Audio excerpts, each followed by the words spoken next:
Thank you so much. Thank you, everybody, for being here, for your time. And thank you to Beulah for including me in the show.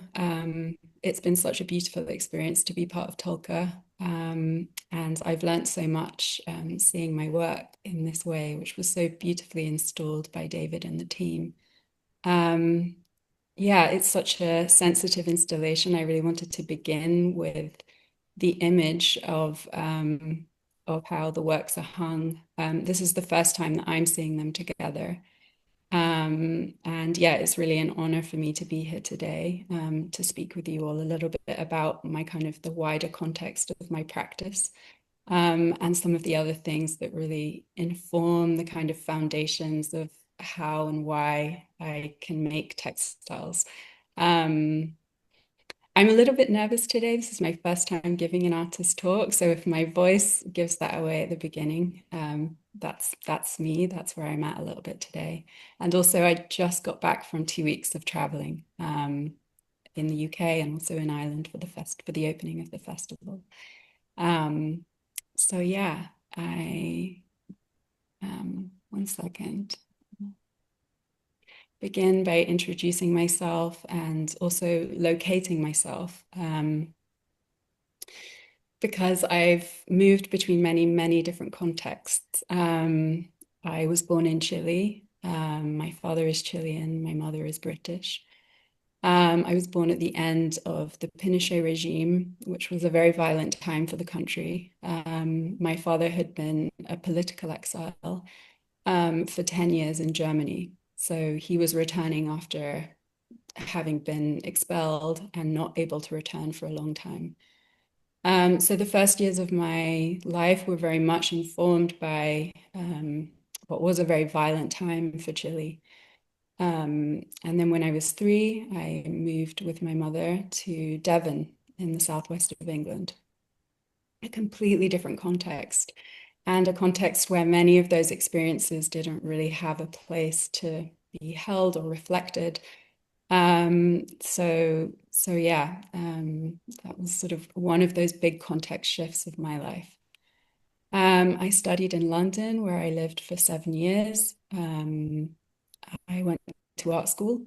And then in my mid-20s, I moved to New York following a boyfriend at the time, and I made a life there. And I actually worked in fashion and advertising. So I had a really different departure of kind of careers and my life's trajectory. What working in fashion enabled me to do was have some resources to find different teachers that maybe I wouldn't have found within the institutions of Europe. Obviously, the context of the US is a really specific one, comes with such violent and yeah, really complicated histories to have to integrate. And I obviously lived there as a settler. You know, I was not indigenous to North America. And I think that during that time, I also was able to find spaces to really stretch and explore and grow my political consciousness, which for me, I found food sovereignty movements and food justice movements to be the place where I was really able to nurture, yeah, a political consciousness, a social and cultural and spiritual consciousness. I was really introduced to yeah, different ways of approaching food justice, how that played in with the racial paradigms of a city like New York, where access to quality food is not always a given. And yeah, there are such extremes that exist. You know, there is so much wealth and there is also so much poverty. And so that began for me by working at my local food cooperative, where we had outreach and were working with many undocumented folks in Brooklyn.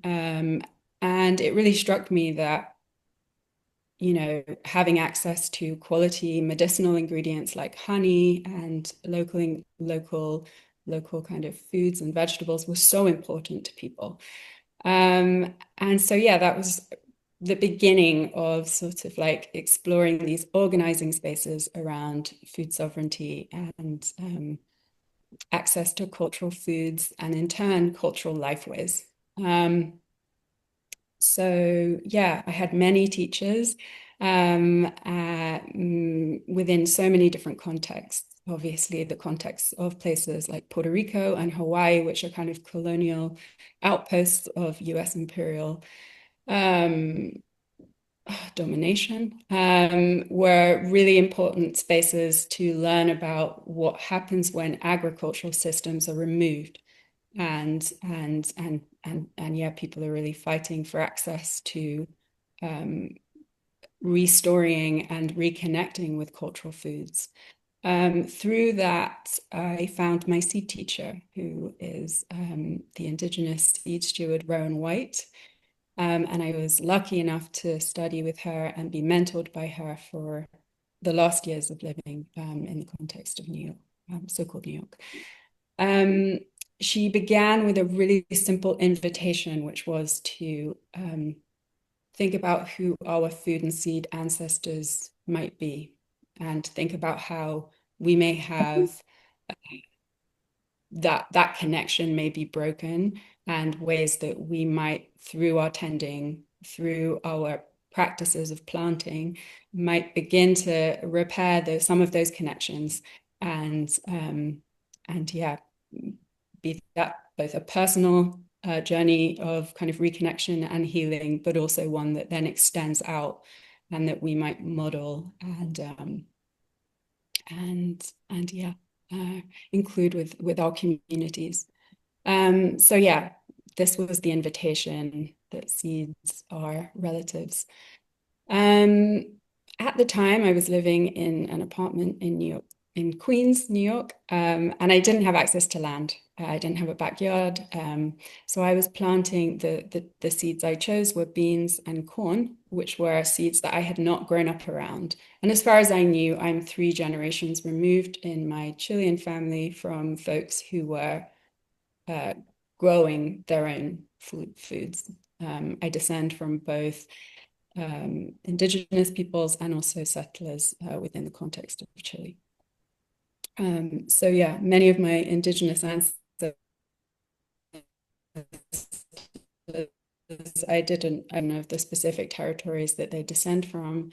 So this was really a space of not knowing, and it was a space of imagining what those connections could be for myself. And maize and corn was definitely a plant that stood out that I hadn't eaten really, and I hadn't tasted the depths of, beyond sweet corn, which is what we have in, in mostly in Europe. So this is this year's harvest. This is me 6 years into my relationship with growing heirloom varieties of maize and also heirloom beans. And most of these seeds come from small projects throughout the Southern Andes and also within seed projects within North America. And all of these seeds are deeply storied. So they've been given a context and they've been kind of positioned within their cultural history as best they can be with what information is available. And some of these are like this quite like multicolored corn is a relatively new variety that has also, been continued to be bred and adapted for the conditions of the region where it was grown, which I think is sort of like the south, somewhere south in the US. And so, yeah, a lot of my practice is really thinking about what it means to tend to biodiversity amidst the monocultures that we live amongst. Maize, especially corn, is the world's widest grown food crop. In terms of weight, wheat is actually takes up the most landmass globally, but corn is the largest harvest in our world. And it is mostly grown for silage for animal feed, and it is also grown for biofuel, which I think is what makes kind of contemporary biodegradable plastics and other kind of new materials in that sense. So it's not generally grown to be eaten, and it's grown in one varietal form of flint corn. And I believe the majority of the world's seed is owned by just two companies, and they all have different names, which are kind of numbers and letters or named after the company. So this is, in the region that I live in now, between Berlin and also I'm calling in today from Poland, where I live just across the border from Germany. This region especially, we are surrounded by monocultures. There's a pine plantation, I have a forest, and then maize is grown en masse here. It's a very good climate. So yeah, welcome to my garden. This was last year. I grow in a very small kind of corner of a former schoolyard. It's non-speculative land. I do not own it. I have permission to tend it, and my neighbors also, have a little paddling pool, and they have other things, and they also grow sometimes. So yeah, it's a fairly large space, but we each have our own kind of relationship to it. There is likely 40 different plant varieties here in this small little patch. Corn and squash, many flowers and herbs. And this is the kind of milpa format, which is the sort of traditional Mexican and Latin American way of growing, which is a small cornfield, but intercropped with many other species. So yeah, we know what the monocultures look like, but I'm also just including them here for next to the garden so we can see and visualize what it is to grow one varietal form in isolation. This was the garden this year. I grew a lot more different corn, 3 different varieties, 5 different varieties of bean, 3 different varieties of squash, and many, many herbs and flowers and other food plants. I wanted to read Rowan White about the 3 sisters because it comes up in one of the works. And I think she does such a great job. So yeah.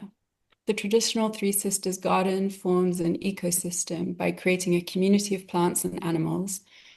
This system creates a beneficial relationship between the 3 plants. Each plant helps the others grow. This is a form of companion planting. My ancestors interplanted pole beans and squash with corn, using the strength of the sturdy corn stalks to support the twining beans and the shade of the spreading squash vines to trap moisture for the growing crop. Research has further revealed the additional benefits of this companion planting.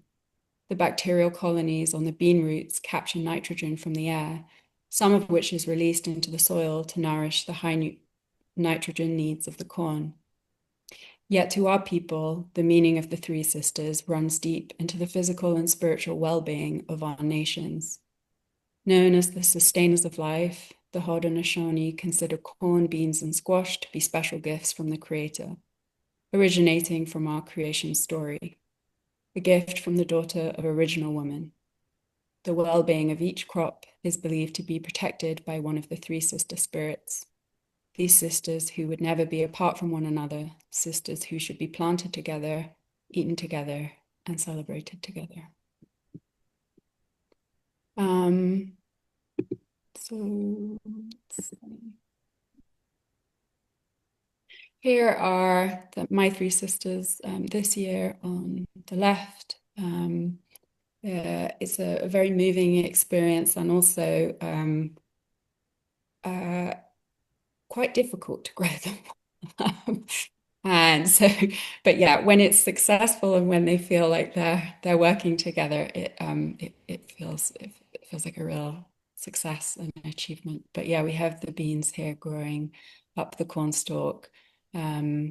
the variety is really important, the timing is really important, and also, yeah, I can't speak too much about it because it's a little bit of a complex like legal thing with seeds, but many of these seeds have been smuggled. And so yeah, they're adapting to climates that aren't native to them. So yeah, these kind of adaptations can also regularly lead to a lot of failures, I guess, in the garden and things not quite you know, adapting super well. And on the right, we have, yes, some zinnias, and also this white flower is from the Yakteen squash, which is part of the Palestinian heirloom seed library. Many of us within the realm of seed saving have been growing out some of Vivian Sansor's seeds that she brought with her upon leaving the seed bank in Bethlehem at the beginning of the genocide. So we're growing these in order to replenish stocks and make sure that they are adapting and staying alive during these most violent of times. So yeah, also here is another photograph of a monoculture near me that was growing alongside these birch forests, which I thought was a very kind of unexpected companionship, unintended, that these two, yeah, these two plants would be growing closely next to each other. I'm going to introduce the two of the textile works through the sort of framework of thinking through territory with textiles. I think first and foremost, I think of myself as a landscape artist, and that, yeah, land feels really foundational to all of the things visually that I make. And that can come in different forms and through kind of different entry points. I'm thinking about landscapes known and unknown. And I think that you'll see that in both Pisagua Blanket and Postomia, that I guess physically knowing a landscape doesn't mean that maybe it isn't known to me on another sort of level. And I love this quote by Vanessa Machado de Oliveira, that the land can really dream through you. When I read that a few years ago, I thought, how can I get out of my own way enough to allow for land to maybe kind of like communicate things with me and through me. And I think to a degree, some of that will also is happening. I've also been thinking a lot about belonging as a practice and not something that I'm entitled to feel. I think having moved through many, many different contexts, belonging is something that has come up for me regularly. And I've realized that that's something to engage with. It's something for me to do. It's something for me to continue to practice and not maybe expect. So Pisagua Blanket is named after Pisagua, which is a small village in the Tarapacá region of northern Chile. It's right on the edge of the Atacama Desert, which is the driest place on earth. And it's next to these very large cliffs and then the Pacific coast. Pisagua is a landscape that I didn't know. I had tried to go there various times. It's very remote and very hard to get to. It is somewhere that I inherited stories of. I felt like it lived in me, even though I had never been there. And the reason for that is because it was the site of confinement of my father. So my father in 73, just a few days after the military coup of Pinochet, was abducted and held on a ship and then later brought from Valparaiso, where he was studying, many, I think it's many hundreds of miles north. And he was held here at the concentration camp in Pisagua for 3.5 months. He survived torture and watched many of his cellmates be murdered and disappeared. Pisagua is a real place. I did make it there after making the quilt, and yeah, there are 350 people that live there. It is a village largely inhabited by fishermen, um, but yeah, it is a living, breathing village. I've put some of these photographs here because this was the kind of research that I was doing when I made the quilt. So I really only had access to kind of Google and some documentaries and looked through archives of some small sort of attempts at memorializing and storytelling. So this building down here, the white building, is the prison, and the pink building was where inmates were tortured. So they're connected. Um, and then, yeah, these were some of the landscape shots of the sort of the village from a little bit further away. In the 90s, people began to, as the sort of the dictatorship transitioned out into democracy, people began to look for the dead. And this photograph in the corner is of the discovery of a mass grave at the cemetery, which overlooks the village. And because of the high salt content of the soil in this region, the bodies were very well preserved. So I haven't made anything explicit here in these images, but yeah, it's quite shocking to see the images of the mass grave. And then this is an example of these kind of textile works that were made by women as a way of recording the memories of this time. Censorship was obviously a huge issue, so many of these would have been made in churches or village halls or in domestic settings as a way of recording what was happening, because there was no it was a kind of public secret that so many of these violences were happening during this time. So yes, was there anything else I was going to say? We'll move to the blanket. This is the blanket, which yeah, most of you might have seen. This was first exhibited as part of a collaborative show with two other artists in Berlin. And it took me 2.5 months to make. It's made of secondhand domestic fabrics. So bedding, curtains, tablecloths, some sort of like thinner tea towels, yeah, maybe a couple of pillowcases I think are in there. I source all of these fabrics from Polish secondhand shops. Poland is one of the largest recyclers of secondhand textiles in Europe. I think Ukraine may have just overtaken that in the last few years, but Poland has an incredible infrastructure of sorting waste fabrics and textiles. Many things cross this border from Western Europe. And yeah, Poland has been performing this kind of this very, I guess this is such a huge kind of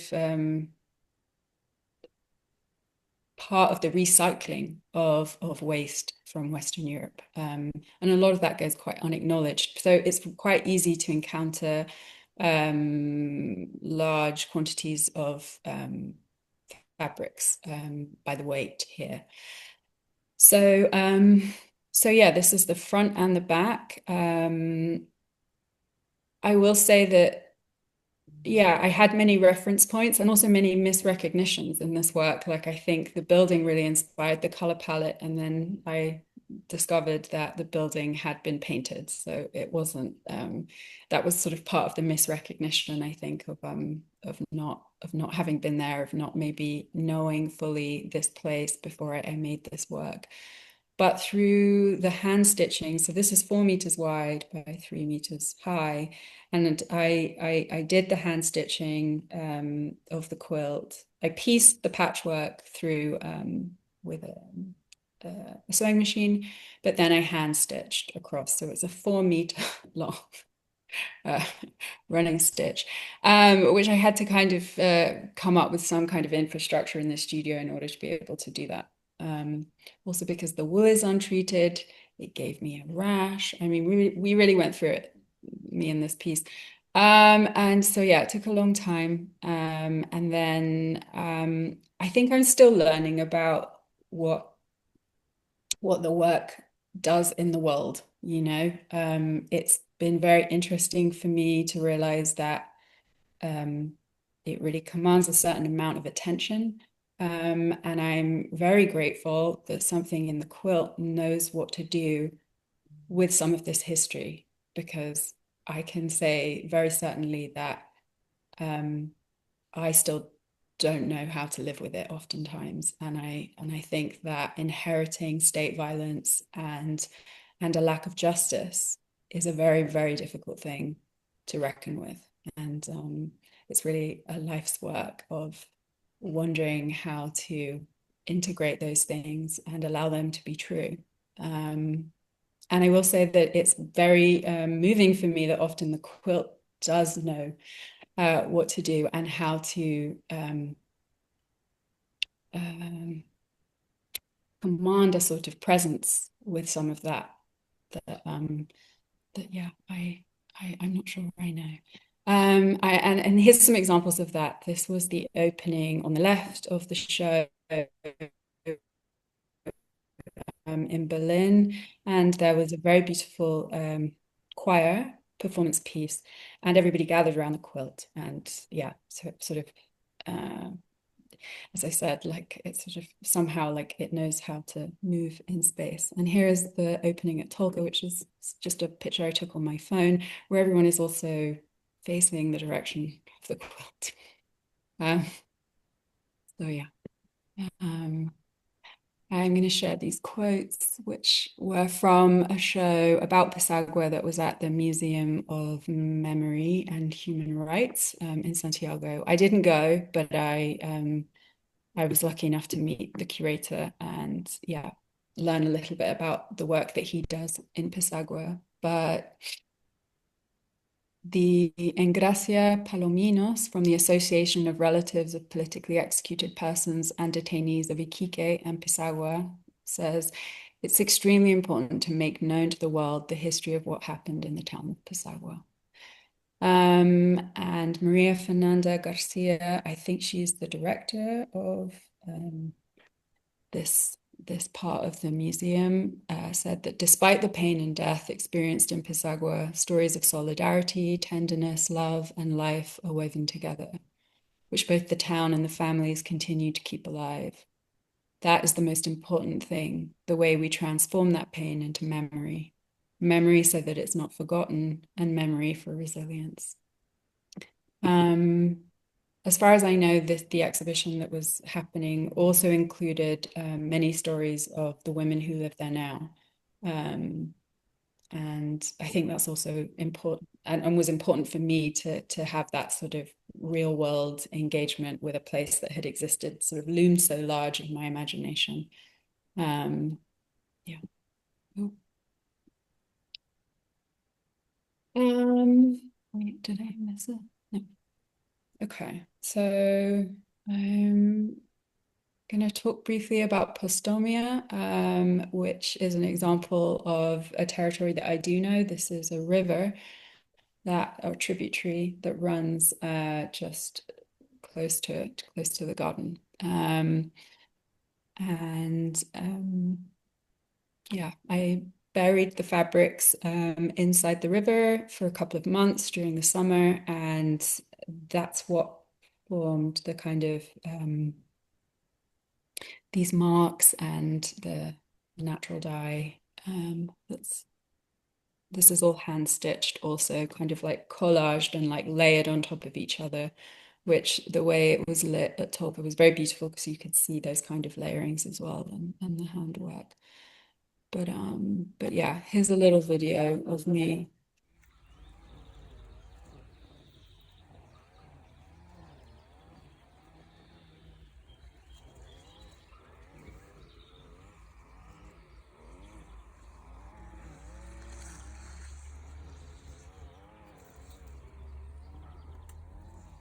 And I also worked with a copper modern to really bring out some of these colors because mud is quite a subtle natural dye. So it helped to kind of like almost like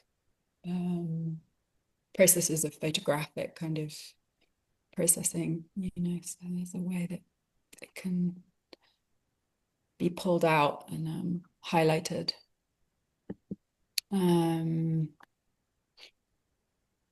So yeah, you already read the quote about my patchworking, but I'm going to read it again. It was something that my friend Alice wrote. But yeah, patchworking feels like it's sort of, again, a really foundational practice to the textiles. It's a way of making sense of many different things. It feels like a survival practice somehow, this bringing together, this kind of like puzzling it together. Um, and yeah, as you quoted, but yeah, Alice wrote, painstakingly sewn by hand, just patchworks, a unity of materials, histories, and processes, a combining of things that weren't meant to belong together. I think, yeah, this is also patchworking that's happening in the garden, making beds, and this is the patchwork of the three sisters before I quilted it. So this is just when I'm kind of piecing it together, which, yeah, can take me a while. So yeah, really thinking about patchwork as process, thinking about the materials, the abandoned kind of waste materials, and also in the case of Pisagua, this kind of abandoned history. It feels like such a way that I can sort of make real this process of transformation. Like many of these fabrics have already lived a life. They've already come with their own kind of energetic frequency of being in other people's homes, of like, yeah, being slept on. They sort of they hold a lot already, and then they go through this process of transformation with natural dyes or with being buried or with being left outside. There's this sort of, and then they're sewn together to form a completely new material work. So yeah, Three Sisters was made for a group show in Berlin last year, and really came from a place of thinking, I mean, you're all probably aware of just how crazy of an environment Berlin is and Germany in general. But it's it felt like a very hostile time to be making any work with any kind of, I don't know, having any kind of political consciousness with what was happening in the world. So this felt like a way that I could smuggle something in. It felt like we were not only living in these monocultural landscapes, we were also living in this kind of increasingly monocultural cultural like sphere. Artists were being censored, all of these yeah, sort of just crippling and kind of dizzying things were happening very fast to the cultural sort of landscape. And this felt like a way I could just contribute something else, like a way to sort of honor this agricultural practice and this lineage, and also kind of smuggle in a different kind of an alternative to this monoculturing. So these are heirloom seeds that are sown into the seams of an antique blouse. So I really wanted it to be into the seams of the cloth, of the sort of item of clothing, because I think that throughout our histories, our colonial histories of violence, our forced migrations, um, this is something that people have done. They have brought their cultural foods with them as a way of sustaining continuity, cultural continuity, but also sustaining themselves. This connectivity to food is so important. And yeah, so that was sort of some of my thinking um, while making this piece. I also, yeah, again, worked with wool. I worked with a different quilting stitch this time. This was kind of tying, and I used a very fine cotton, so it's very delicate. And yeah, these were some of the process pictures. This is me sort of just like hand kind of carding the lightly washed wool, which I think I really wanted to keep it intact so that you could tell that it's wool, in case you see it. Like, I wanted you to know that that's what it was. And then these are some detailed shots of some of the seams that the seeds are sown into. And these are seeds that were grown in the garden. Yeah. And the natural dyes are quite subtle. So, yeah. I'm going to just really briefly talk about some of the other kind of projects that I've done this year outside of making textiles, which also fall into the kind of the social practice of art making that I think is really important to me. And one of them is what I'm calling Choglo relations, but Choglo is I think it's Aymara name for corn. And realizing that this work is relational work, not just in the garden, but also in the world. And doing it together is vital. Um, Looking at that corn is everywhere, and yet corn as a food and as a kind of culture is nowhere. Where I am in Poland, there are, cultural dishes, there are songs, there are artworks, motifs around the foods that are traditional for people. And corn is nowhere in this, yet it is everywhere. Everywhere you look, it's cornfields. So I was feeling that disconnect between what's in the landscape and what's missing in the storytelling and in the kind of cultural body. I was thinking a lot about access to land, what it means to grow corn in Central Europe, that many of these seeds are out of place, and how do we kind of reorient them within a group? The relational work of learning and growing, cooking and culture making, the continuing of cultural lifeways and reimagining them in a different cultural context. All of the misrecognitions and adaptation struggles of the plants that we're growing. And also a spiritual framework for stewarding seeds of cultural relevance. Yeah, peer-to-peer kind of dialogic exchange and knowledge sharing. And yeah, finally finding ways to share this work publicly and celebrating maize with others. So last year, this is Rebecca and I planting corn together for the first time. Rebecca is one of my collaborators and dear friends in Berlin, and is Venezuelan. So this was our first go. It wasn't super successful, but it was very meaningful to do this work together. And I realized that we were planting seeds for a future project, which we finally kind of brought together this year. there are 5 of us throughout Central Europe who are growing and thinking with mice. And yeah, it's been such an important kind of container for many ideas to take shape and to find room together through. So this is us on the left learning with a master agronomist from Mexico who called in to answer all of our questions about, growing troubles and pests and all sorts of things, soil health. So yeah, we're inviting others to kind of contribute and support us. And we're a mix of different like cultural workers. Yeah, working across food and culture and academia.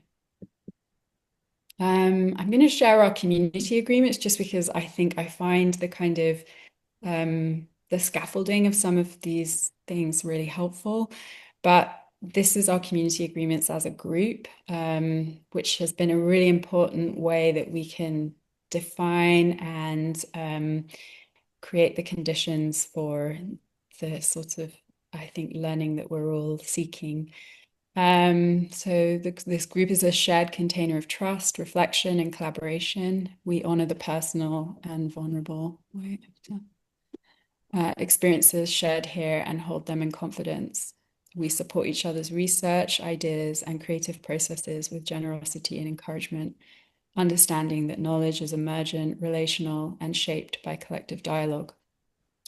We recognize and name our positionalities, acknowledging the structures of access, visibility, and power that shape our relationships to land, seeds, and each other. This includes our varying access to resources, public platforms, and institutional support. We will share our ideas in a manner consistent with the framework of the project. We will properly attribute shared work, emergent ideas, research to the original authors or creators, both while engaging and when sharing content generated here or outside of this network. We honor each other's time, labor, and contributions by setting clear expectations and boundaries. We understand that everyone has different capacities and cultivate reciprocity by giving and receiving in ways that feel aligned and sustainable. We practice honest, clear, and transparent communication. We aim for accountability in our decisions and collaborations and approach tensions with care, seeing friction as a possible site for growth and greater intimacy. So yeah, this is entirely self-organized. We have like this isn't for, I'm sharing this with you guys today for the first time publicly. Like I don't share this on social media or we don't receive any funding or anything. This is very much like a self-organized space for deepening learning about something that, yeah, we all have a shared interest in. Just briefly, this is some of the different spaces, community gardens. Anna is growing a milpa in her parents' backyard in a pot for the first time. And then also the image at the bottom is a farmer who we met through this process as a wider network of connecting with people who are growing heirloom varieties of corn here. This was also a dinner where we were able to really share the work that we're doing and some of the harvests from the garden with others. And it turns out it was a very emotional experience. I almost couldn't speak because I was so emotional because it really does take so much time and knowledge to get to the point where you can grow this amount of corn. And I think, yeah, it was very important to find a way to kind of share that with our community, and yeah, across kind of obviously Berlin's a very multicultural place, so there were many different folks there. And then yeah, lastly, like this was a cooking workshop that I led at like a cultural space in Warsaw, because as I said, like corn really is not consumed very widely here and is not maybe so understood. So it felt like such an important way as part of the kind of uh, restoring this such widely grown food everywhere and finding a way that we can prepare a dish together. And this was really Hormitas are a kind of fresh corn tamale. So there's a steamed wrapped food that is an Andean dish, and we found a way to make it with a combination of locally grown sweet corn, some of the heirloom varieties from the garden, and then a mix of other ingredients. Sort of, we had a masa arena, the corn flour, and yes, some butter. So we sort of we made a new dish. Like this was a hormita and it also wasn't. So it was a way that, yeah, we were sort of experimenting together, trying something new. Yeah, I'm just gonna close by sharing a little bit about what growing maize has sort of opened up. I think I've shared some of the context of some of the inheritances of violence and complexity. And I think what I have realized is that by tending to and growing the seeds that have chosen me and I've chosen them, is I also can tap into a different kind of inheritance, a relational inheritance that is millennia deep and has felt incredibly supportive and just a wealth of knowledge and understanding that maybe I had no idea was available to me. And during our times of fragmentation and disconnection and yeah, surviving these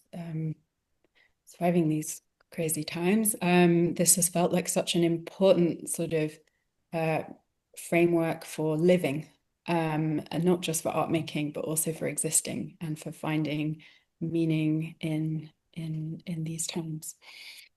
So yeah, I think that might be me.